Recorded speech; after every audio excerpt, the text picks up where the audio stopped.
So my hobbies, singing. Singing, eh? I sing everywhere. Every chance I get. Can everywhere be here? See. Just 2 lines. 2 lines. 2 lines. Okay, I can promise right after I will sing. Ikintu nshaka cya mbere nuko buri muntu wese wifitemo Imana agomba kwizamura tukagomba kumenya ikintu kiturimo akaba ari cyo dusohora aho kugira ngo tuzaye twigana ibyo abandi bari gukora kubera ko bumva yuko ari byo byiza ahubwo buri wese akagaragaza Imana imurimo kugira ngo natwe u Rwanda dutere imbere. Hari nka bamwe ushobora kwigira bakavuga ngo njyewe ntago najya mu buhinzi ko ntago ari bwo nize. Nanjye uko mundeba gutya ntago nigeze niga ubuhinzi, nize ibijyanye n'ubunyamakuru. Ariko impamvu nagiye mu buhinzi nuko nasanze ari cyo kintu nabyaza umusaruro mu gihugu cyanjye. Dufite ubutaka bwiza kandi bwera buri gihingwa cyose washaka. Once you're actually here, you realize it's actually a little bit challenging. So it's been doing a lot of growth for me, and I'm grateful for that. A simple beauty that will catch one's breath. It's all about beauty, brains, and culture. This is Miss Rwanda. Girls, confident, poised, determined. They have come all the way to compete in the country's biggest beauty contest.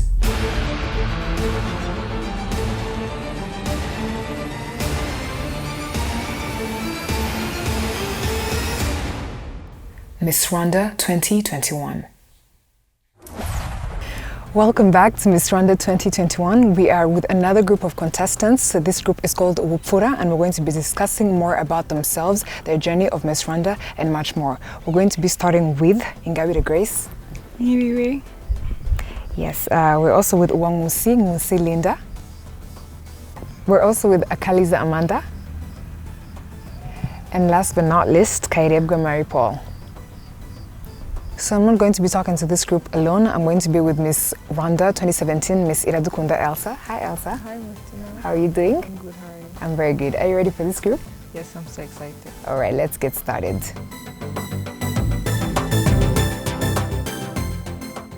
Hi Ingabire Grace. Hi, How are you doing? I'm great. How are you feeling this day?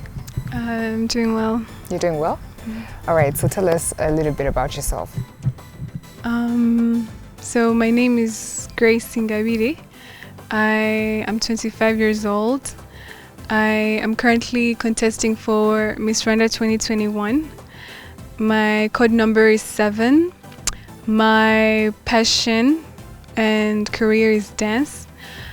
I am currently working with a project called Ichiringo under Benedico that protects and promotes local dances in Rwanda, such as Itinimba, Itinyemera, and Gusama. Thank you. All right, so I see you're a very artistic person. When did that passion begin? Thank you. So since I was born, I've been dancing. So I can't really say that it began at a certain point. I just remember that ever since I was a little girl, I've always been dancing. And when I was in primary school, I actually wanted to go to a dance school, and there were no dance schools. And when I reached university, I had the opportunity to go to a school that had a dance major, and so I studied that. Yeah. All right, so I hope we're going to see some dance moves over the course of the 2 weeks. All right, thank you. Thank you.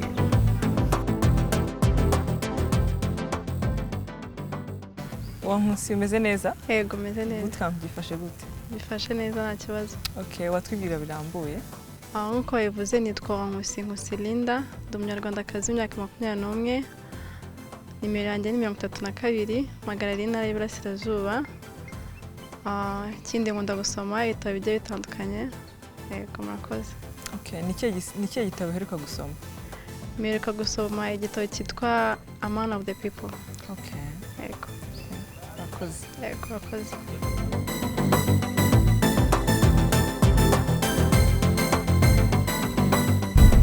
Hi, Akaliza Amanda. Hello, how are you? I'm good. How are you doing? Great, I feel good. All right, how does it feel to be part of the top 20? It feels incredible. It feels exhilarating. I'm going through emotions. So later on, I'll manage to find calm one down, huh? specific word. All right. So can you tell us a little bit about yourself?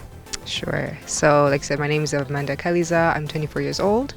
I'm a graduate with international relations degree, but I'm also a dynamic person. I like to dive into different things like music, modeling. I recently had a job where I was a digital marketer, so that involved a lot of visual creativity. And yeah, I'd genuinely say I'm a dynamic, creative person. All right, that's nice to know. So what are some of your hobbies and what is your favorite food? So my hobbies, singing. Singing, I huh? sing everywhere, every chance I get. Can everywhere be here? See, Just 2 lines. 2 lines. 2 lines. Okay, I can promise right after I will sing. After when? Right after this whole thing, 2 lines. I will sing it. I All promise. right. And your favorite food? My favorite food is. Okay, this is interesting. It's injera, Ethiopian food. Injera, oh, yeah, that's like my favorite go-to. If I can find it, then yeah, it's injera. All right, thank you. Marie Paul umeze gute? meze neza cyane. uri kumva umeze gute kuri mu bakobwa 20 bari guhatanira ikamba?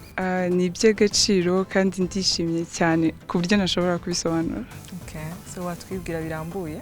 Amazina yanjye nitwa Kayirebwa Marie Paul, nkaba ndi umwe mu bakobwa bahagarariye umujyi wa Kigali, nkaba ndi umunyarwandakazi w'imyaka 24 y'amavuko. Nkaba ndi umukobwa ukunda ibintu bya acting.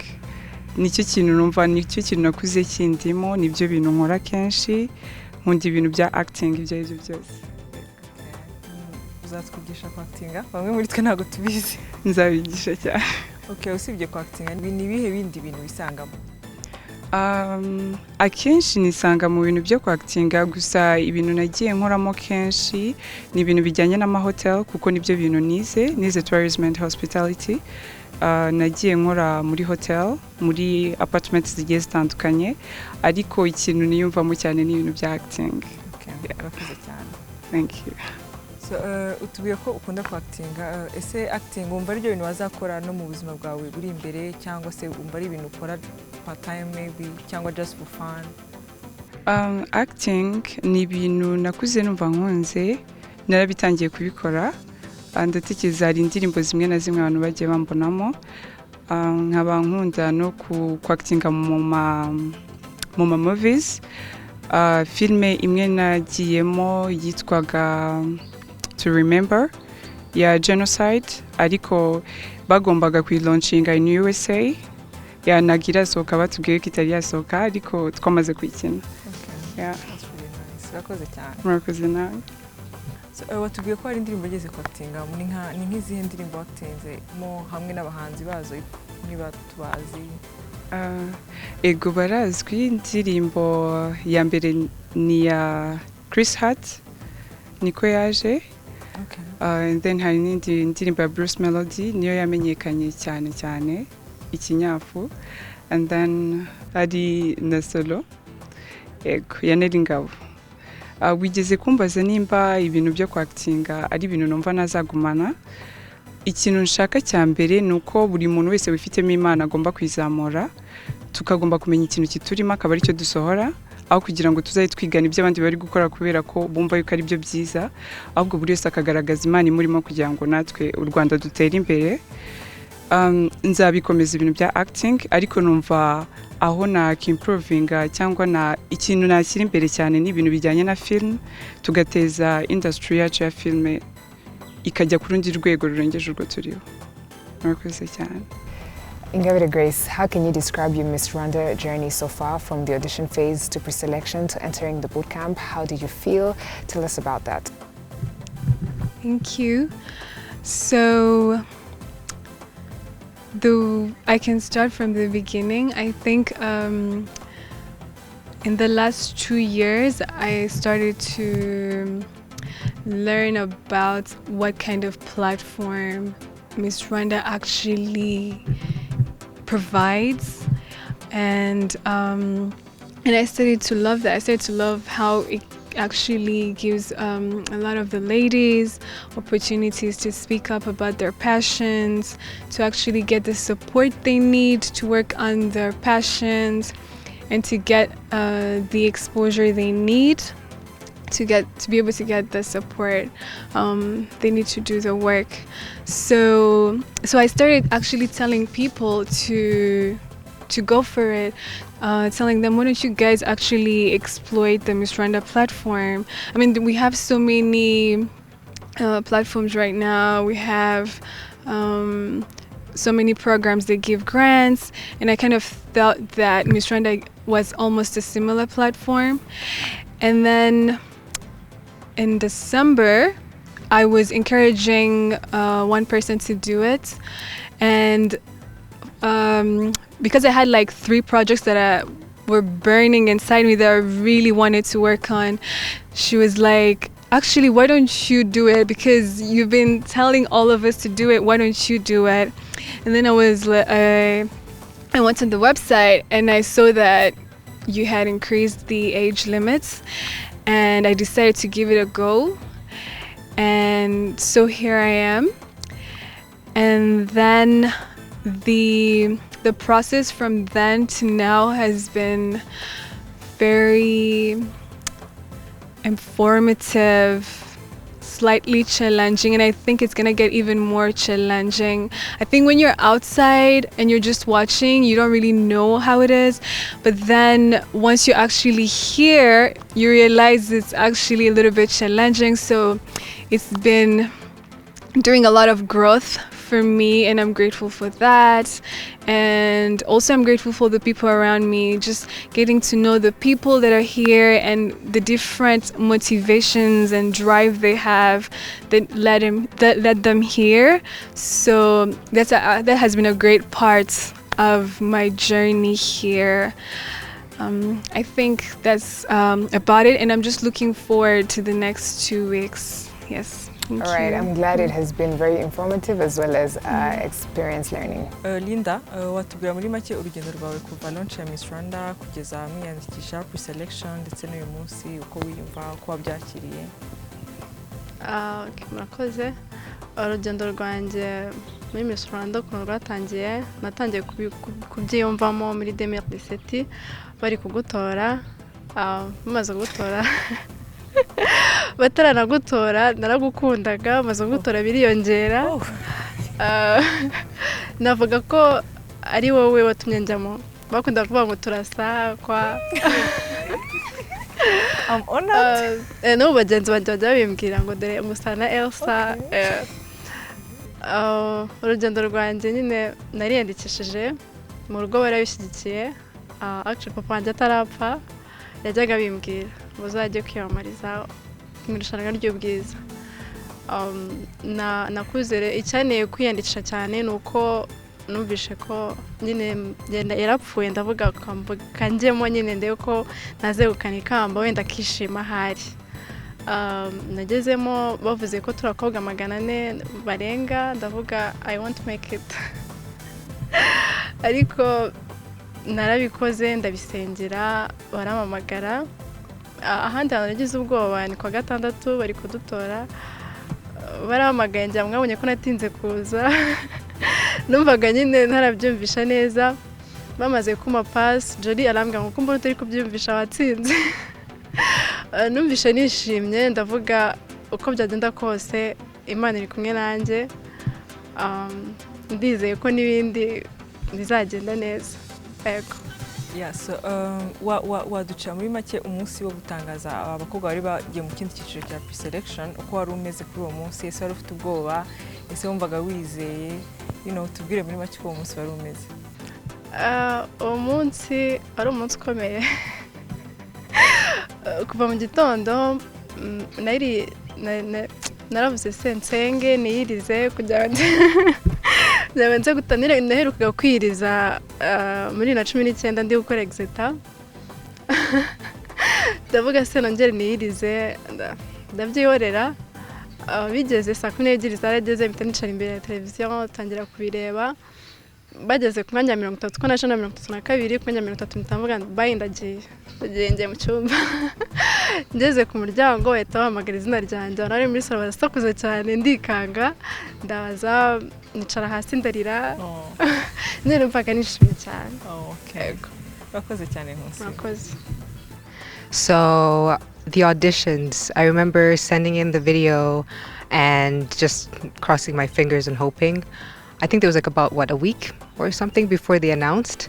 That whole week I don't think I was breathing well because when they announced my name, that's when I like released a sigh of like relief. I remember jumping up. My brother took a video, so maybe I'll show that video at some point. But I finally like released I can breathe. Yeah. The whole family could feel the tension, and then all of a sudden it was like, okay, this girl is good now. But that's how I felt when they announced the whole audition section of everything. And then pre-selection was also another stressful moment.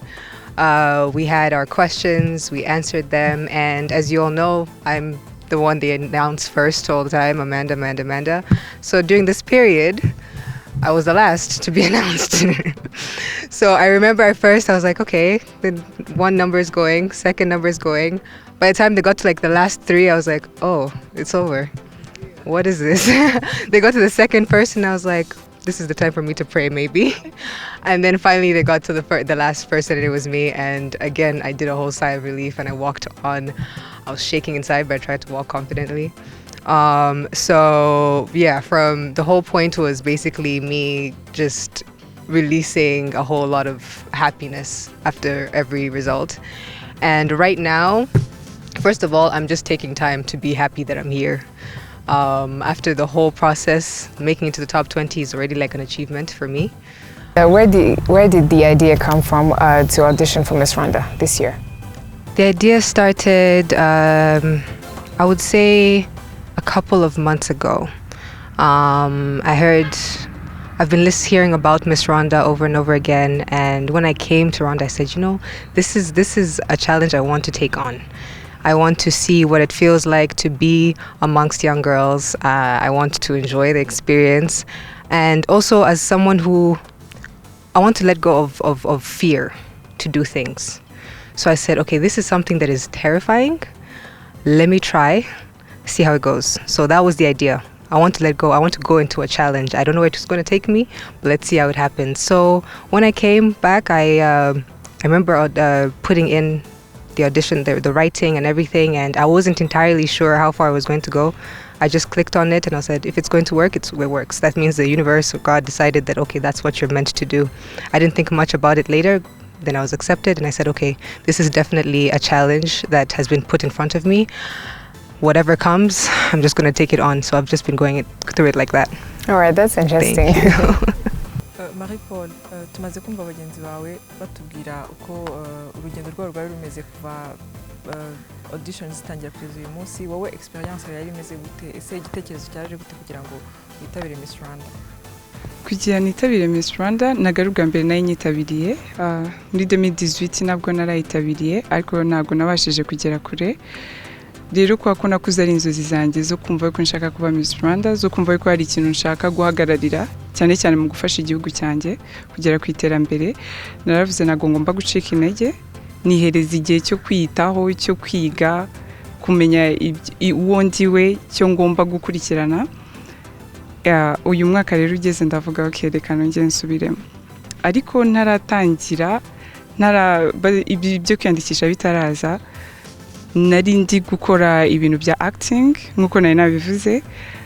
Noneho hari indirimbo nari nagiyemo and then na trendinga cyane, abantu baratangira baravuga no Miss Rwanda ntabwo igifata umuntu ujya mu ndirimbo, ntabwo igifata umuntu ugirutse. Bibanza kunera ubwoba ko abantu benshi barambwiraga ngo nushaka uzabyihorere ko nta nubwo bazakwakira. Ndavuga oya, ngomba kugerageza amahirwe yanjye kuko uyu niwe ngewe, ntago ngomba kwihishira. Uyu niwe ngewe kandi mbari icyo ngomba gufasha, nimba ari icyo ngomba gukora ngomba kugikora. Ndibuka yuko mu rugo bakomeje kubimbwira niyandikishe, nabyanze. Iyo nabitekerezaga netaga njya kuri toilette, numvaga mu ndaharandyaga cyane cyane. Umunsi wa kabiri mu ndaharandye niyandikisha hashize nk'iminsi 3.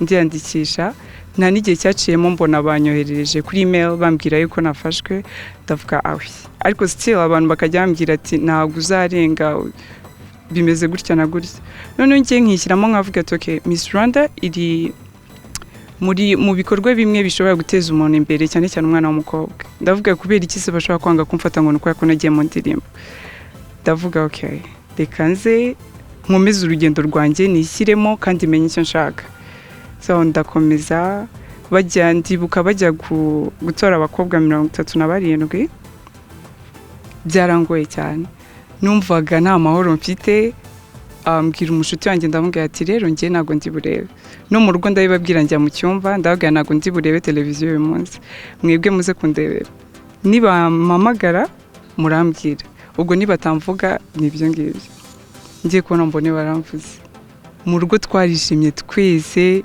twumva turishimye mbese ibyishimo bitabaho ndavuga okay ubwira ngibi bigenze neza n'ibindi bizagenda neza ejo bundi nabwo kwa gatandatu bajya guhitamo muri pre-selection bamamagaye ndi mu banyuma numva ubwoba nari ndi kumva umutima uri hafi nko kuvamo kubera none reba ya beat babanza gushyiramo irindira igendana n'umutima w'umuntu uba uri kumva umutima urimo gusimbuka uri hafi nko kuvamo ndavuga ati Imana mfasha Imana irabikora nyine mbona ndatambutse gusa ndashimira Imana cyane uko watekerezaga bootcamp nubwo mu bimazemo igihe gito niko wayibonye cyangwa hari ibyo wasanze uko wabyitekerezaga atari ko bimeze uko nayitekerezaga ntago ariko nayisanze ariko nyine abantu tuba dutandukanye ni ibintu kuba mu bantu mutari musanzwe muri kumwe gutangira gufata imico y'umuntu kumenya umuntu ntago ari ibintu biba byoroshye ushobora guhita ukora ako kanya ariko iyo ufite umutima ukomeye kandi ukaba wumva icyo ushaka ukizi kandi ukaba uri umuntu wishimira abantu ushobora kubana n'abantu bose amahoro rero ntago navuga ngo birakomeye ntago bikomeye no ku wundi mwanya nabwo ntago byoroshye nyine uko iminsi iri bugenda iza turajya tumenyerana kwa kwana abakobwa ntago turamenyerana gusa ibindi bintu byose ni byiza cyane utaraza ndamusengera sasa murakoze nawe. All right, Grace. So what is your take generally on customer service? Thank you. My take on customer service is twofold. So first, I want to talk about the person that gives the service. I think one thing that I think is very vital to great customer service is the mindset you have when you're serving. And I think sometimes we have the wrong motivation or maybe a different drive for the jobs that we're in or for the work that we're doing, and that translates in the way that we give service. So if your motivation to do a certain job is maybe just to basically based on your self-interests and not necessarily something bigger than that, then the service that you're going to give is going to reflect that, and it's going to be subpar. And so that's why I think it's very important to really focus on helping ourselves to shift our mindset and perceptions on the concept of serving. Just because you're serving someone in a job, it doesn't matter what kind of job it is, it doesn't mean that either you're below that person or that it's not worth your time, or you're only gonna serve someone that is gonna benefit you somehow.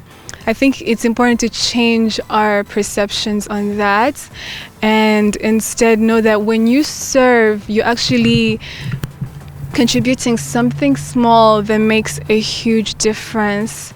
And that person that you're serving, if they love what you're doing for them, then your customer base, your work will increase, you'll get a lot more customers, and even you yourself, you'll feel fulfilled. You'll go home at night and be happy for the work that you did, and you'll be proud of your work. It won't just be work to help you put bread on the table, but it will be work that fulfills you. When you become 70 years old, you won't really think about the money that you made.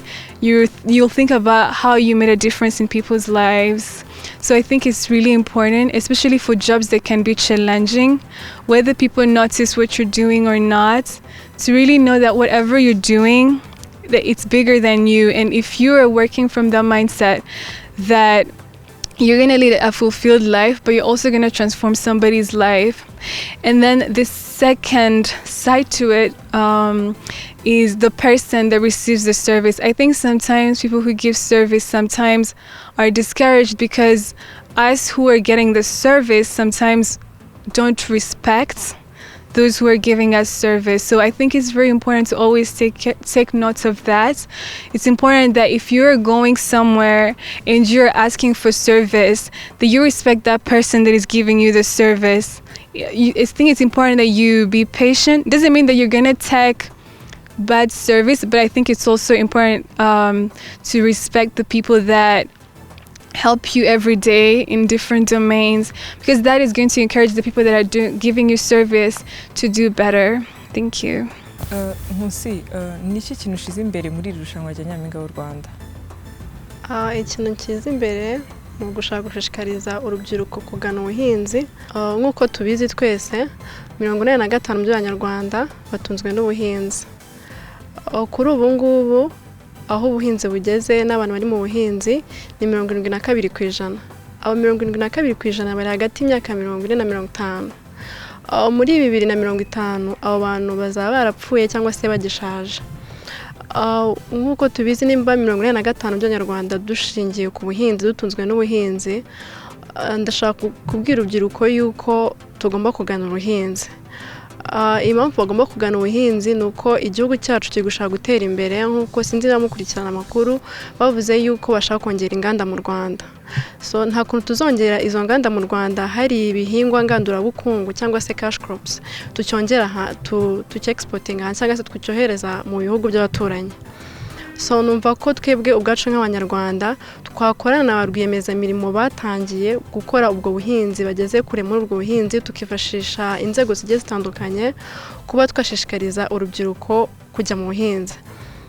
Ushobora kwibaza gute ngo ese ni gute uzashishikariza urwo rubyiruko kugana mu buhinzi? Nk'uko tubizi, impamvu igaragara cyane urubyiruko rutajya mu buhinzi ni uko babona nta kintu bakuramo. Ndakeka ko nk'umwana, urugero nk'umwana wa Bill Gates azakura yumva ashaka kuba IT nka papa we, kuko yabonye ko papa we hari ahantu byamugejeje, hari amafaranga biri kumuha, kuko twese dutunzwe n'amafaranga ntabwo twatinya kubivuga. Umwana wa Bill Gates azakura avuga ngo ndashaka nka papa wanjye.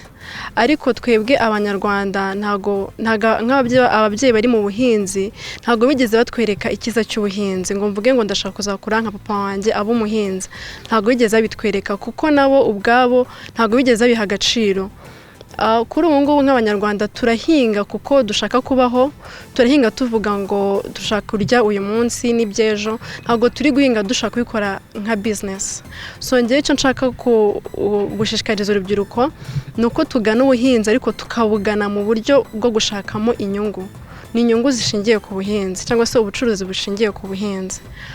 Ni cyo ikintu cya mbere. Ushobora kwibaza ngo nzabikora gute? Ukuntu nzabikora nk'uko nabikubwiye, nzifashishije abarwiyemezamirimo batangiye ubwo buhinzi. Bizanyura mu mahugurwa, tuzaganiriza urubyiruko turwereke ibyiza by'ubuhinzi. Niba mu mwaka tugiramo amasezon 2, niba mwaka tugira amasezon 2 bitewe n'igihingwa ugiye guhinga. Natanga urugero duto ku rusenda. Urusenda mu mwaka usaruramo 2. Niwereka wa mwana ko nahinga urusenda rukura, ni igihingwa kiri gikura vuba. Hano mu Rwanda tweza, ntabwo tweza urusenda rwa piripiri, sinzi niba ubizi, tweza urusenda rw'andi rurerure bakunda kohereza mu Bushinwa no mu Buhinde. Urwo rusenda rero niwereka umwana warangije kwiga udafite icyo ari gukora mu rugo, ukamubwira ngo iki gihingwa nugihinga mu mwaka umwe uzaba wejeje toni runaka ko uzasaruramo kabiri, nusarura uzacuruza kuri ba rwiyemezamirimo, urugero nka Sina Gerard, ibisaguka ubyohereza mu mahanga. Aho ngaho uzamuhaye inzira yo kugera kuri bya bintu ashaka. Hari nka bamwe ushobora kwigira bakavuga ngo njyewe ntago najya mu buhinzi ko ntago aribwo nize. Nanjye uko mundeba gutya ntago nigeze niga ubuhinzi, nize ibijyanye n'ubunyamakuru. Ariko impamvu nagiye mu buhinzi nuko nasanze ari cyo kintu nabyaza umusaruro mu gihugu cyanjye. Dufite ubutaka bwiza kandi bwera buri gihingwa cyose washaka. Icyo nifuza gukora ni ugufata urwo rubyiruko nkaruhereza nk'inzira rwabonamo amafaranga, hanyuma nageramo akabona arimo amafaranga, ayo mafaranga azamufasha gutangira ya business yahoze ashaka, either kugira farumasi, kuba business woman, ncuruza imyenda, ibintu bigiye bitandukanye. Icyo nshaka ni ukubereka inzira y'aho bakora amafaranga. Nageramo muri bwa buhinzi akabona ni bwiza, azabukomeza kuko ari aho byamugejeje. Ikindi ni ugushishikariza abantu bari mu buhinzi bakuru kujya begera urubyiruko bakabwira ibyiza by'ubuhinzi. Nk'uko tubona nk'uko nari nakubwira urugero rwa Bill Gates, umwana we nyine yakuze abona papa we ni IT, nyine yakuze yimwereka. Icyo nabwira abanyarwanda bari mu buhinzi ubu ngubu ni ukujya baganiriza, bakora amahugurwa. Nk'uko bakora amahugurwa batubwira ku myororokere yacu, uko tukwiye kwirinda amadata ateganyijwe, bakore n'ubuhinzi n'inama batubwira ubuhinzi bumeze gutya kuko nibwo abanyarwanda ahanini dushingiyeho. Murakoze. Urabizi ko hari ibigo by'amashuri bijya bihanisha abana cyangwa se bigaha abana ibihano byo kujya guhinga. Nicyo wabwira ibyo bigo cyangwa se abo barezi bahanisha abana kujya guhinga? Ikintu nabwira abo barezi ni ukubanenga kuba bahanisha abana guhinga, kuko bari kubahereza ishusho mbi y'ubuhinzi kandi bazi ko ubuhinzi aribwo bwatunze u Rwanda kuva kera. Ikintu nababwira rero ni guhana umwana. Si baravuga ngo inkoni ivuna igufwa ntago ikiza ingeso, so ntago numva ko guhanisha umwana gukora ikintu cyangwa se kumukubita ari bwo buryo bwo kumuhana. Ushobora gufata umwana ukamuganiriza, reka kumuha ibihano, mubwire ngo iki kintu wakoze ni kibi muri ubu buryo, kizakwafekta gutya, mu gihe kiri imbere bizagenda gutya. Numva ko ari bwo buryo twakwiye kujya duhanamo abana. Murakoze.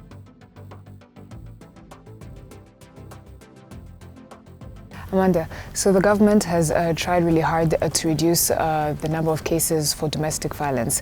How do you think they should be handled, or how do you think the government or society can reduce the numbers even more? Thank you.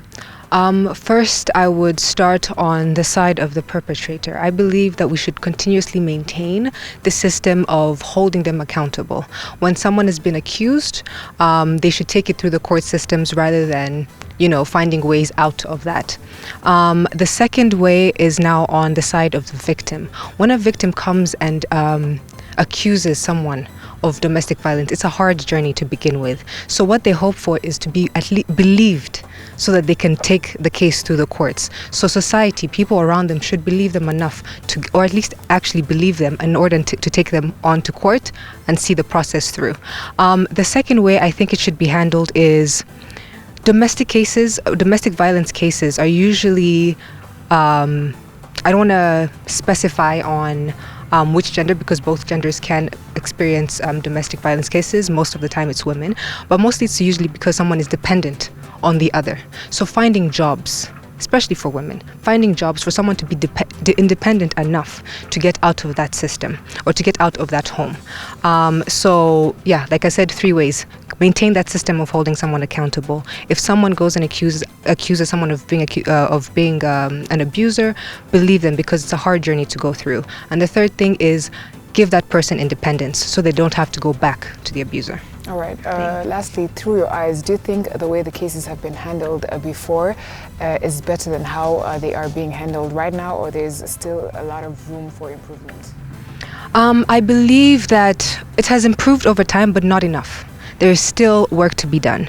And most of the time, of course, there's not eyes everywhere to see what's going on within the home. So I think that there should be systems in place that allow the victim to feel comfortable to go and say this is something that's going on. There should be outside sources that help either the man, woman, or child that's being abused. So we shouldn't only focus on the police handling the cases. We should also focus on other resources such as counselors or even within offices. You know, any space that an abuser is in, feel comfortable to come in and say, this is what's going on to me, what's going on at home.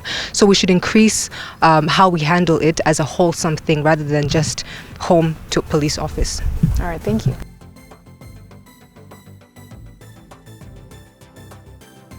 So Marie Paul, muri iki gihe ikintu leta ishize imbere cyane ni kurwanya inda zitateganyije cyane cyane mu bangavu, ndetse ku mbuga nkoranyambaga ubona abantu bagenda bakomentinga bavuga ko ikintu gitera inda zitateganyijwe muri ibi bihari ko abana badafite amakuru ku ubuzima bw'imyororokere yabo.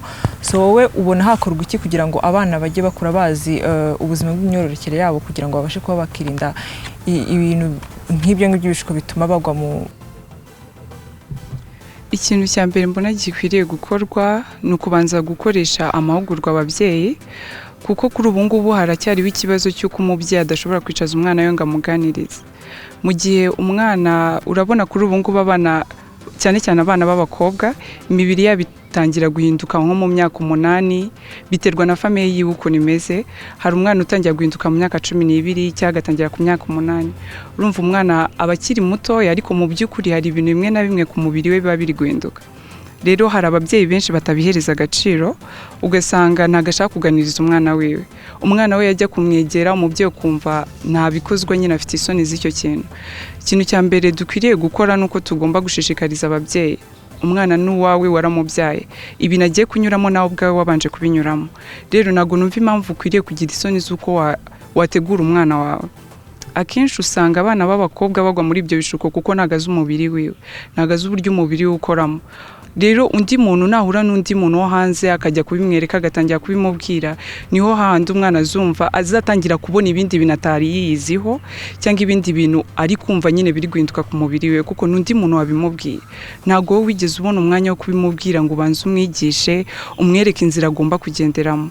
Rero undi muntu najya kubimubwira niho handi uzasanga ahuye n'ibishuko.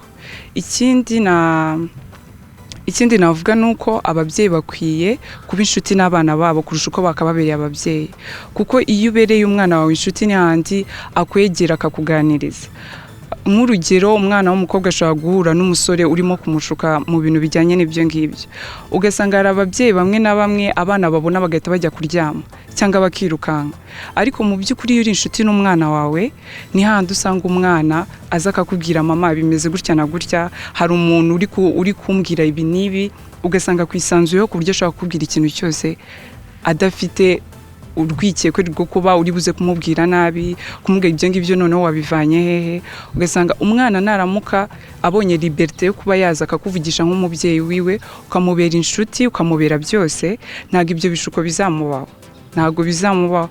Nk'urugero natanga, akenshi tubona yuko bavuga ngo abana ba pasteur, abana b'abantu b'abayobozi ko akunda umwana umukanira ukamukanira cyane ku buryo ntushaka kwa kuvugisha, ntushaka kumwumva, ibintu byose wabigize kirazira. Niho handi usanga ari bo bana benshi bakunda kugwa muri ibyo bishuko. Kubera iki? Yabonye ikintu n'ubwa mbere akibonye, ari kukihutiramo kuko nyine ari kumva ari ikintu gishyashya ashaka kumenya. Ego rero inama niyo ngiyo ni ukwegera ababyeyi bakagira inama abana babo.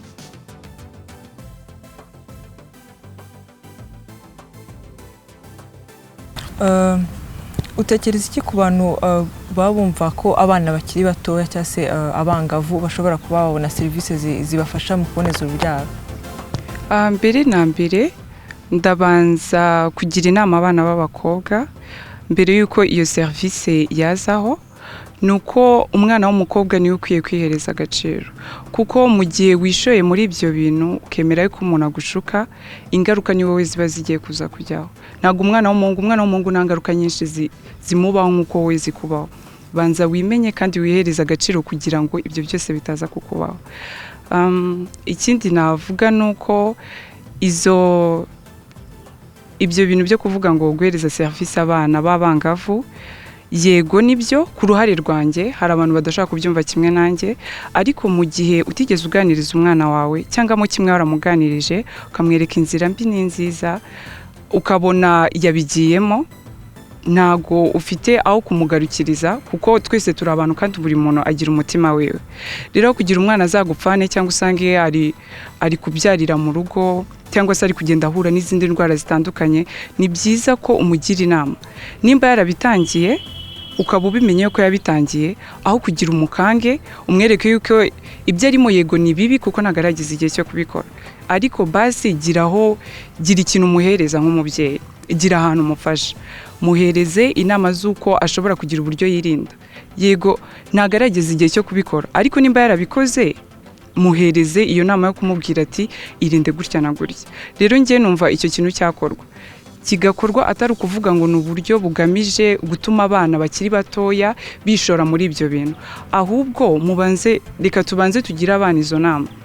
Umwana uri bwange kumva izo nama basi umwereka ahandi hantu ashobora gukoresha, kugira ngo nimba apfiriye hamwe areke no gupfira ahandi, ibintu byose tukabiburira icyarimwe, nagire kimwe afata. Rero iyo gahunda numva yabaho ku buryo bumwe na bumwe kugira ngo tugire ikintu kimwe wenda dutabara muri ibyo ngibyo, kuko umuntu wabigiyemo nimba yarabigiyemo ntago uri buze kumubwira ngo hagarara cyangwa ukora iki ngiki cyangwa tumere nka kera. Iyo basangaga byagenze gutyo bahitaga bashyingira abana, ari byo bivamo ibintu byo kwicana, ugasanga hari imyiryane mu muryango, ntago abantu bakundana kubera ko abashyingiye, kubera ko wasanze ibyo bintu byarabaye. Nibagira inama imwe babahereza, n'ibyanga babahereza iyo serivisi. Njye nuko mbyumva. Murakoze nawe.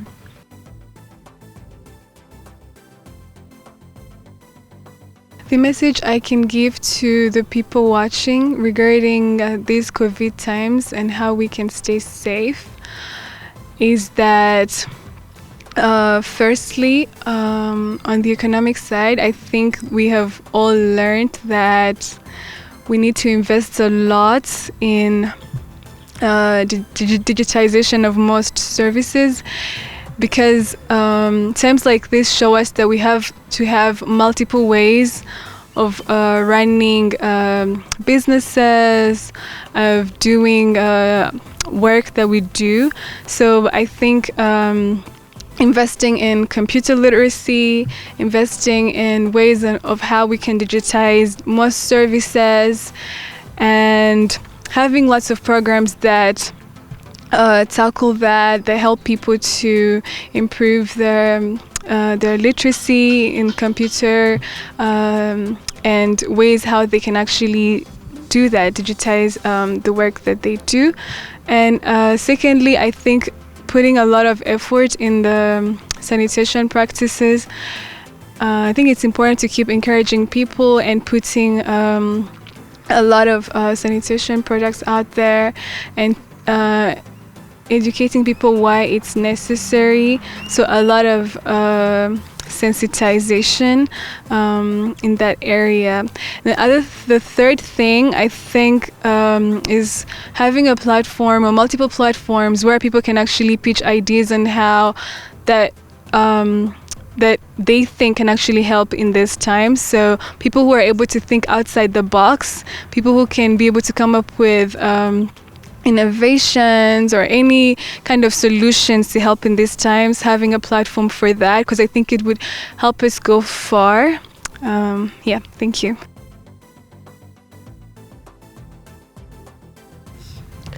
Inama naha abanyarwanda muri rusange cyane cyane urubyiruko ku bijyanye n'icyorezo cya coronavirus ni uko bakurikiza amategeko nk'uko leta ibitubwira, ndetse ifatanyije na RBC, koga intoki buri munsi, kwambara neza udupfukamunwa. Ikindi nabashishikariza ni ugutangira kwiga kwizigamira ku myaka yose waba uriho. Murakoze.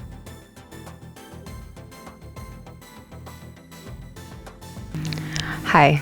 The advice I'd like to give people out there during these times is, I understand that this is a tough time and it's human nature to want to socialize, but please follow the laws so that we're able to prevent these cases soon enough. What is being implemented right now is for our safety. So follow what is being said, and soon enough will be over. This nightmare will be over. The second thing is, if this is your time to be creative, this is your time to be innovative. If you're dealing with financial issues, the economy right now is going through a problem, this is a time right now for you to be innovative and find solutions, whether it's for the COVID cases or for your own creative ideas. Find solutions and just take precaution and follow the laws. Thank you very much.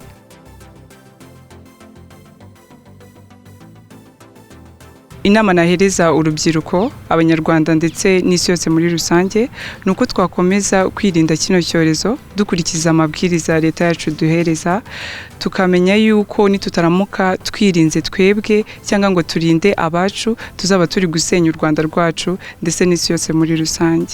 Rero nabasaba gukomeza gukurikiza ibyo badusaba kugira ngo dukomeze tubeho neza. Murakoze cyane.